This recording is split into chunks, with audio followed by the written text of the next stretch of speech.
to my channel. I know I've been missing for a couple of weeks, but I've been trying to learn this new camera that I have, the Canon 80D. I actually recorded this video on this topic that I'm going to talk to you about today, but when I listened to it, I didn't like the sound, and then I saw a couple of things in the video that I thought was unprofessional, and I just thought, well, you know what? Let me shoot this video again. And so here we are today. I'm going to talk to you about a topic that is important to everybody. In fact, you clicked on this video, so you know what I'm getting ready to talk about. It's not only is it important to human beings, but it's important to animals too. I mean, our cats, our dogs, everybody wants to be loved and nourished and cared about. So if you want to finally find that love that will carry you through anything, this is the video for you. Stay tuned. And in fact, share it with someone else. Okay. You know, love is a really big word, and people use it so lightly today. You know, you meet guys, and after 2 days of knowing you, they tell you, I love you, or I'm in love with you, or it was love at first sight. Same thing goes for girls, you know. We see young kids telling each other that they love one another. So love it's in big demand, to say the least. Love is everything. I mean, we dream of the love. Each one of us has a different take and outlook on the kind of love that we want. And most often, people don't get it the way that they want it or need it. Let me say this. Yes, while all of us want love, the way that you dream about love or what you think it is isn't really always what you need. It might be what you want, but it doesn't end up being what you need. I've had the pleasure and opportunity to counsel people for over 22 years now. I was a senior pastor for 22 years. And before that, I had a TV show. And I think I talk about that in some of my other videos. But for all the people that I talked to who were talking about support, talking about someone being there for them, having a companion, whether it was a husband or wife, even friendship, you know, the love of a friendship is still love. Everybody needs support. We all feel vulnerable at various times in our lives. Although everybody doesn't show that, it's there. I mean, that's part of being human. It's part of how God made us to love, to need love. You know why? Because God is love. So that's why I want to talk to you about love.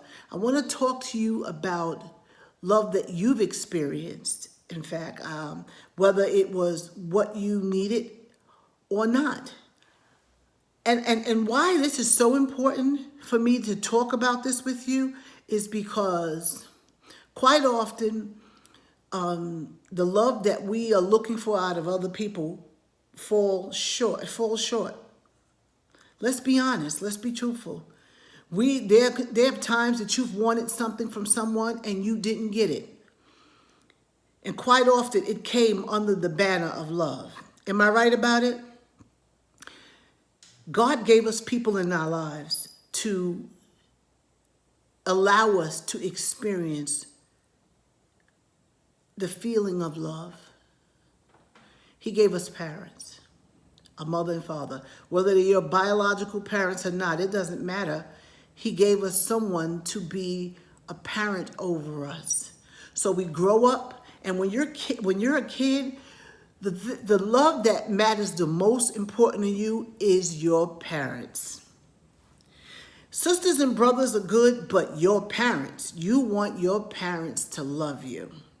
And if you're a little boy or a little girl and you meet another little boy or girl like yourself and you feel some kind of way about them, maybe you're infatuated with them. Infatuation, no one walks around and say, I'm infatuated with her. No, we say we're in love or we love her. So God has given us different relationships to help us understand to a certain degree certain components about love, like parents, like other family members, like a boyfriend, a girlfriend, a husband and wife. These are all relationships that you have growing up so that you can feel the power and the draw and the feeling of what it means to be loved. Now, there are some people, unfortunately, who have never felt loved. They feel like I've never gotten the love that I would like to have, and they are, as a result, they have found themselves in situations that they wouldn't readily want, looking for love in all the wrong places. We all are familiar with that term. But while you all are looking for love, like I said, no matter what stage of life you are and no matter what age you are, there's something that I want to tell you. It's not a secret, but it's going to be a surprise to many of you. You have always had the greatest love with you that there ever has been or ever will be. Now you may say, well, Diana, then why did I feel unloved? Because you was looking for a love that the world calls love. Something that is, I'm going to put it this way. Your vision of love is limited. You were only familiar with what the world calls love.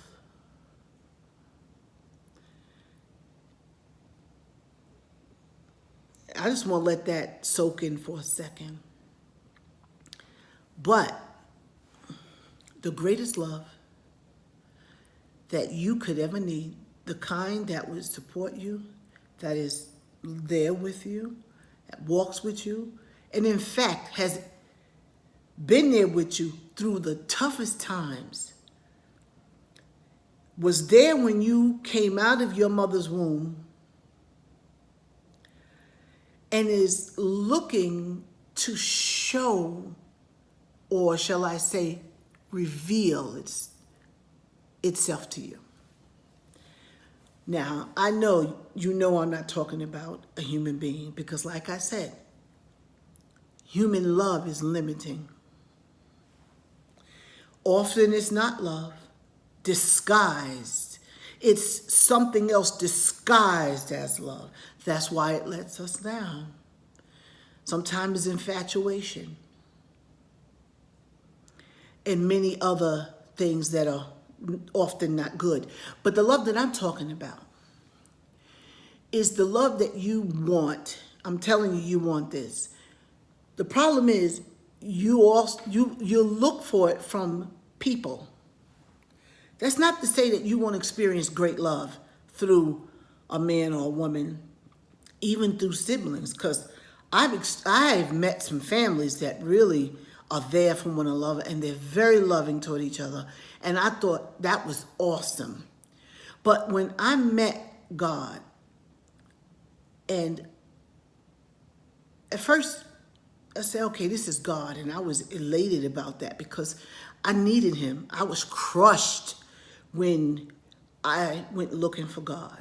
I mean, crushed. No man, no woman, let me say that again. No love from a man woman, child could have put me back together, could have taken away this great, huge pain that I had. No man or woman could have showed me the inner workings of me. They couldn't have showed me things about myself that I didn't even know existed. I didn't know it. You know why they can't know it? No disrespect to them, but they can't because they don't know me. I didn't know me. And I suspect that even though you know things about yourself, you know you like certain foods, you like certain places, you like it when it's hot and don't like cold, you know certain aspects of yourself. But I'm telling you, how you were created, and when you were created, what was put down in you, very lovingly, very respectfully, the love that and the care and everything it took to create the changes that needed to happen in order for you to come into this world, you don't know. It took God to bring your parents together to create you, for you to get here. Nobody knew that you were going to be here prior to your parents meeting each other and helping to make you. No, nobody knew that, especially you. So the love and the care that it took to make you is of extreme importance. That's why God was with you at the making of you. He was with you there then. He was with you when you was coming out of your mother's womb, no matter how you came out. He was with you even if you were given away to someone else to raise. He was with you when you went through that thing you went through that hurt so bad. He was with you when you went through a divorce. When you got addicted to them drugs, he was there. His love was there. So, I know you're thinking, well, if he was there, why did he let it happen to me? You know, God has given us all free will, and we have the ability to make decisions, to make choices, and he doesn't jump there and stop you from making the choice or the decision. Because let's face it, a lot of us, even when people tell us, even when our parents told us don't do certain things, we did it anyway. And if God would have told you and you had no knowledge of who he was, you had no relationship with him, you didn't know how important he was, you'd have did it anyway. If someone would have said to you, you know, and listen, I've heard this before, so I'm telling you what I'm saying. You know, for those of you who are addicted to a drug, you know, or alcohol, had God said to you, you know, Joshua, if you take that first drink, you're going to end up being an alcoholic one day. Let me tell you about human beings. I have heard people who said, someone told them, don't try these drugs. Don't try crack because it's addicting. They said, oh, but I won't get addicted to it. See, that's what happens when you don't have no real relationship with God. When you don't believe who he is. When you don't know how much you mean to him and what he can do for you, how he can make you feel. See, you need real love. I know it. Sitting right here in this chair, you need the kind of love that will never leave you, that will support you, that will take you through your ups and downs, through your battles, through your victories. You need that, and it's available for you. Why? I got a question for you. Why are you accepting less? And why don't you want to know the person who created you? I'm not talking, listen, if you want to know, for those of you who have been adopted and you want to know your parents, how is it that we can want to know our parents and want to know things about their growing up and who was their mother and what did they know and who, where was they born and how many brothers and sisters they have and what was their likes and, what was most important to them? How could we put that much into our human parents and not want to know that about God, who is your Father and Creator, by the way? He's the one that blew the breath of life in you. Your mother and daddy couldn't have done that. And let me tell you something else. I'm going to go a little bit deeper. Your mother and daddy did not know prior to you being born all the gifts and the talents that were inside of you. They didn't know that. Let's take, for instance, you were going to be able to sing. You have a beautiful voice. If your parents knew that while they was carrying you in the womb, they would have been making plans to send you for vocal lessons. They would have been speaking about your vocal abilities. But they wasn't, because they didn't know. But there is one who knows. And that person loves you passionately, purposely. You are extremely important. And I know you may not feel like it on certain days. And other days you may feel like it. Today was a tough day for me. I'm going to tell you right now. A lot of stressful things happened. Somebody I love is very sick. Today. Everybody was pulling on me today. My daughter, my husband. You know what? I'm getting older. And when stress comes at you, you feel that. When I was in my 20s, I didn't feel no stress. In fact, I thought I was almost invincible. But now at 57, I needed that love that I'm telling you about.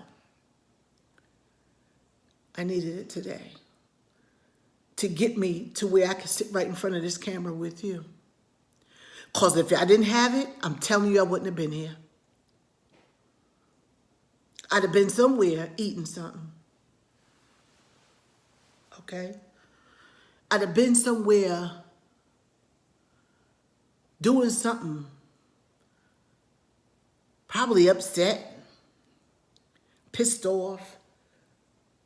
But you know what? I'm not any of those things, because my God, my friend, and lover, let me tell you something, because he loves me, because he's here, he's taking care of me through all of this stress going on. And for those of you who are looking, who want to be married, or you are married and your marriage is not going the way you want, and we all know that tune. You need the lover of you, of your soul, because you need to be able to go to him and sit down and be real candid with him, just like I am with you right now. See, I'm giving you information. In fact, I'm talking to you the way you need to talk to him. You first have to invite him into your life. You can't just start talking to God in the spur of the moment and you don't have nothing to say to him any other time. You only talk to him when you are in, when something bad is happening, or somebody's in the hospital, or you got hurt, now you want to talk to him. Now, I'm not going to say to you that he doesn't hear you, because he hears. Let me tell you, he said, I know your thoughts from afar off. That's why people feel like they don't have to tell God anything because he already knows. Yeah, but see, like you, he wants a relationship. He wants a dialogue. You need to open a dialogue with him. You need to make him your friend. Just invite him. He'll come. He'll come. He's not going to stand you up. And he's not going to sit up and say, yeah, you know what? You used to sell drugs years ago, so I don't want no part of you. Let me tell you something. He wants every part of you. He wants you to know how much he loves you. Because if you ask him to forgive you for all those things you did in the past, he'll forgive you and throw it into a sea of forgetfulness. He won't even remember it anymore against you. That's what I'm saying. You'll remember it, and maybe people will throw it up in your face every time they get a chance to, but he won't. See, that's why I told you need that kind of love. The Bible says you are fearfully and wonderfully made. That meant that he made you in you were very important, and he took of the utmost importance and put his passion in you, his love. And, to the point that he made you with fingerprints that nobody else got. Everybody has their own individual set of fingerprints. Come on. There's another scripture where he says, the hairs on your head are numbered. So if 550 falls out, he knows it. You may not know it until it's too late, till almost all your hair is gone. He knows every single thing. Why don't you invite him into your life, into your heart, into your mind, into your soul, into your thoughts, into your finances, make a career of loving God. And if you don't want to say God, call him your friend. Start walking toward him. The closer you draw to him, the closer he will draw to you. Because God does have feelings. I'm going to say this to you. In the Old Testament, there was a time that God was Israel's king, and he was everything to them. And the prophet Samuel at that time, he was the prophet. And Israel saw other nations having a king, meaning, like today, like we have, in those different countries, you have a king that reigns over a throne and reigns over the country. Well, they saw that another nation had a king, and they decided, I want to have a king too. So they told Samuel that they wanted a king, and Samuel said, don't do this, because the Lord is your king.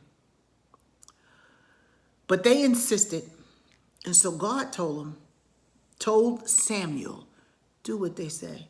He said, they are not rejecting you. They are rejecting me. Does that sound like a God with feelings? Huh? If it didn't matter to him, would he have said that? Just saying. There's so much that I want to say to you about love, but the love that you want has always been with you and will always be with you. You need to take time every day and cultivate a relationship with God, even if it's 5 minutes. Make it 5 minutes every day and watch your dreams come true. Watch you start feeling better about yourself. Watch you, as you tell him about things, watch he free you from it. Watch he start bringing the things that you desire, because you will have given him your heart. And let me tell you something, when you give God your heart, he starts pouring that love on you in a way that you can feel it and know it's him.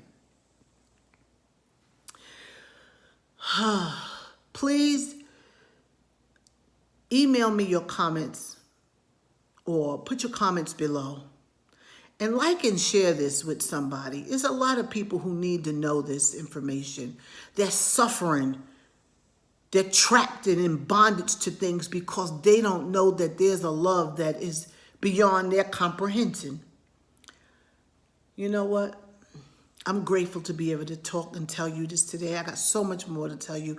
And so make sure you subscribe, hit that notification bell so you get the notifications as to when I just uploaded another video. And you know what? If you subscribe and listen to this video, YouTube will think they want to hear what she has to say. So please listen and then share it with somebody. God bless you, my friend. Until next time, start that conversation. Bye.